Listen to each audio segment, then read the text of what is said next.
Okay, we did it. Here we are at the very last episode of our series on the Ten Commandments. And I know what you're thinking. I've been gaslighting you this whole time. See, I just casually started the whole series backwards with commandment number 10, and then number 9, and then number 8. There's a good reason for that. I didn't want to start with commandment number 1. I've been avoiding it because commandment number 1 is about God. Well, all of the commandments in one way or another are about God, but number 1 is like really, really about God. It's the commandment to know that I am the Lord, your God, who took you out of the land of Egypt, out of the house of bondage. And God is tricky. It's hard to talk about God. It's even a little risky. For one, the very term God has got so much baggage, and not the luggage kind.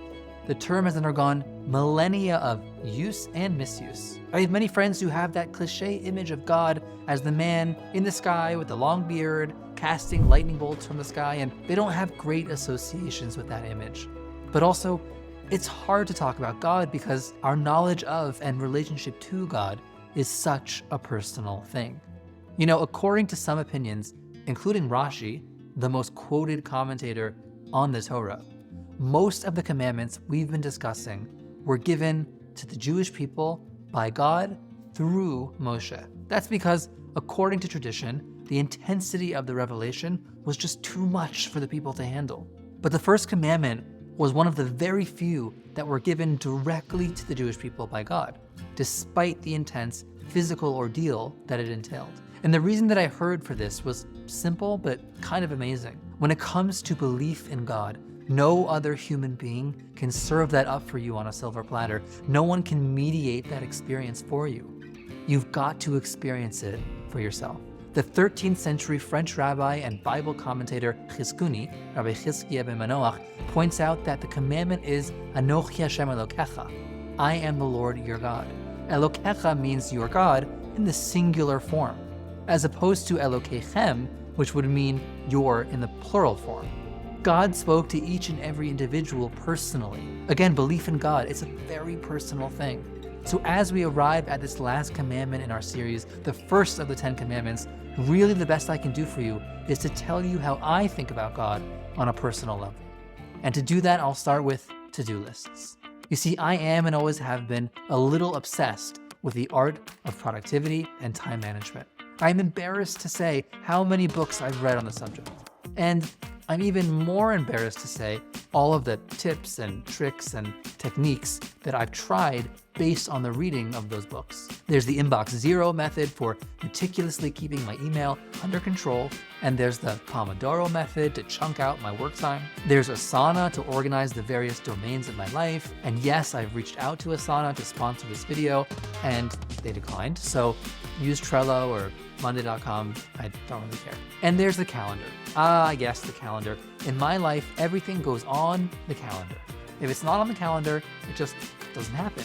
And yes, my wife does roll her eyes when I schedule 30-minute blocks for meaningful conversation, but at least when it's on the calendar, we know for sure that it's gonna happen. And of course, let's not forget the simple, mighty, essential to-do list. To me, there is simply no feeling in the world like crossing an item off the to-do list, the rush of seeing that progress, checking off a task. But here's the thing. Despite all of these fancy techniques, productivity and time management still, more often than not, feels like a losing game.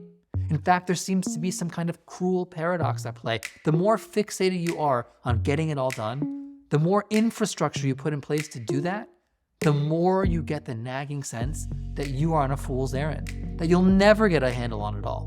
Why? I think the answer lies in why we productivity nerds do all this stuff in the first place. What's really driving this obsession? And the answer, in a word, is control. We sense the utter chaos that is the world around us, the fickle nature of our environment, the threats and dangers that lurk, the forces that play that are beyond our control. And in a desperate effort to feel safe, we try to create the illusion of control wherever we can. If I can just clear my inbox and schedule my calendar to the T, I'll be okay. I'll be safe. And it's not just time management. I've got a friend who is a neat freak. There isn't a speck of dust in her home that is out of place. And when I asked her how she got this way, she told me that she had a very, chaotic childhood, and that from a young age, keeping her room tidy was the one area of control she could count on in her life. But whether we're a neat freak or a productivity nerd or whatever else, deep down, we know that we're not really in control and that we'll never be. And for me, this is it. It's inside of this realization, right at the nexus of trying to control and understanding the futility of that endeavor. That's where I experience God. To believe in God is, at the end of the day, to embrace the reality of your lack of ultimate control. The belief in God is the belief that you are not the ultimate decider. There is value in trying, of course, and putting in the effort. In Hebrew, that is called hishtadlut.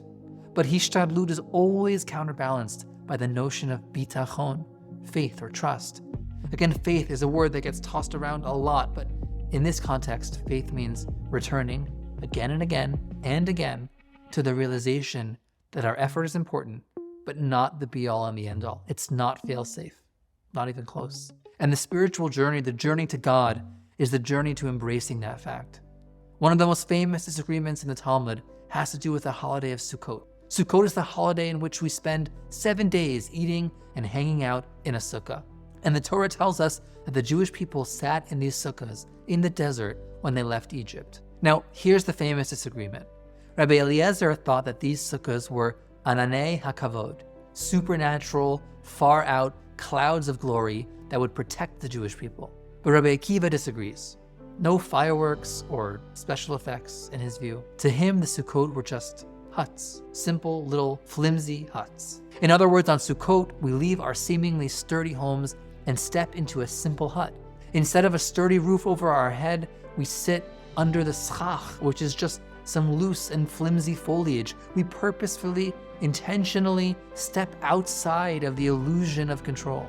To me, that is the essence of spirituality, right there in that choice to leave the home and enter the hut. When we relinquish our sense of control, there are two things that can happen.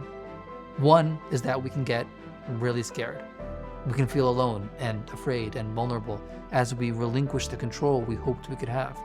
Suddenly, the full force of the threats and the dangers of the world around us become apparent. But there's something else that can happen when we give up control. Paradoxically, we can feel quite liberated. We can unburden ourselves of the need to control for every outcome in the world. And we can make room for something larger than ourselves. Anochi Hashem Elokecha, I am the Lord your God, is the first commandment for a reason. It's telling us that before you can get to any of the commandments, the do's and the don'ts, the religious prescriptions for life that emanate from God, you have to first make room for that God, to get out of your own way and surrender to a force much bigger than you. That is what this commandment means to me. Now, what does it mean to you? So now what? We have these 10 commandments that we've learned together. Do not covet, do not steal, honor your parents, on the list goes. So much good stuff. Where do we go from here? What should you do now? Well, let me tell you what not to do. Don't try to do it all. Don't take it upon yourself to live fully and completely in the spirit of the 10 commandments from this day forward, so help you God. You know, there's a concept in Judaism of tefasta meruba, lo tefasta, loosely translated as, if you try to grab a hold of everything, then you inevitably grab hold of nothing. It's the age-old experience of the diet gone wrong. I'm never gonna have a piece of chocolate cake again for as long as I live. It doesn't work. My advice, and I'm giving this advice to myself as much as any of you, is to pick one thing. Yes, find one insight, one suggestion, one moment that sparked you along this journey, and find some small and tangible way to actually make it a part of your day-to-day life. Maybe it's lo tirtzach, do not murder, and the lesson we learned about slowing down time by getting present. You could create a recurring weekly calendar invite for 1 hour in which you power down devices and have a cup of coffee with a friend or your mother, absolute focus and attention. Or maybe it's lo tignov, do not steal, and the lesson we learned about not manipulating one another. You could designate one conversation per week in which you really focus on being as transparent as possible and rooting out any ulterior motives. It doesn't matter where you start, just that you start. And if you see that it's having a positive impact in your life, then take on something else that we've explored together. And perhaps, as importantly, continue to explore for yourself. I know it's a cliche metaphor, but we've really only touched the tip of the iceberg here. We've explored one perspective, one insight in each commandment, but each of those commandments has infinite implications and applications towards what I've found is a particularly purposeful life. My chavrusa, or study partner, through this whole series has been Rabbi Nitzan Bergman. He's a leader of the Aseret movement, which focuses on the 10 Commandments as core values. And they have tons of resources and ways to learn about and integrate this incredible stuff in depth. That would be an awesome place to start. I'll link to some of the resources in the description. But again, my advice to you is to just start, and start small. Get into action, make it real in your actual life, and I hope you'll begin to witness the slow but steady impact it can begin to have on your life. I know that I have.